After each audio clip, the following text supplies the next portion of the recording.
15,000 కోట్ల రూపాయలు ప్రజల నెత్తిన కరెంటు బిల్లులు షాకుల రూపంలో వేయగలిగిన పాలకుడు ఎవడైనా ఉన్నాడు అని అంటే అది నిజంగా ఒక చంద్రబాబు నాయుడు మాత్రమే ఇలాంటి దుర్మార్గాలు చేయగలుగుతాడు.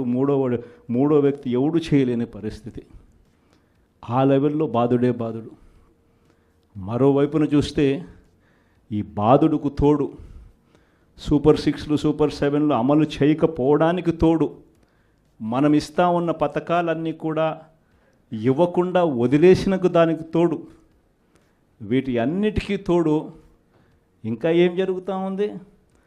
చంద్రబాబు నాయుడు ఎవరైనా ప్రశ్నిస్తే చాలు ఆ ప్రశ్నించే స్వరాన్ని అనగదొక్కుతూ రెడ్ బుక్ రాజ్యాంగం ఈరోజు ఎక్కడ పడితే అక్కడ గ్రామ స్థాయి నుంచి కనిపిస్తూ ఉంది. ఇన్ని విపరీతమైన పరిస్థితుల మధ్య స్కాముల మీద స్కాములు జరుగుతూ ఉన్నాయి.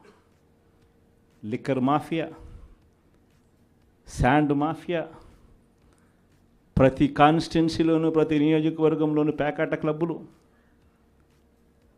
ఇవన్నీ కాక ఏ నియోజకవర్గంలో అయినా కానీ మీకు ఒక ఫ్యాక్టరీ ఉండి ఆ ఫ్యాక్టరీ నడుపుకోవాలన్నా లేదా మీ నియోజకవర్గంలో ఏదైనా మీరు మైన్ ఉండి మైనింగ్ చేసుకోవాలన్నా ఏది జరగాలన్నా కూడా ఎమ్మెల్యే దగ్గరికి వెళ్ళి ఎమ్మెల్యేకి డబ్బులు ఇస్తే తప్పు నుంచి ఈరోజు జరగని పరిస్థితి.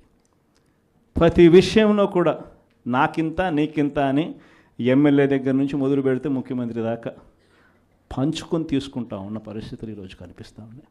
ఈరోజు ఉద్యమ బాట పట్టడానికి, పోరాట బాట పట్టడానికి ఇక సమయం మనమంతకు మనమే ముందుకు తీసుకొని రావాల్సిన పరిస్థితుల్లోకి ఈరోజు మనం అడుగులు వేస్తూ ఉన్నాం. మళ్ళీ ఈ నెల 20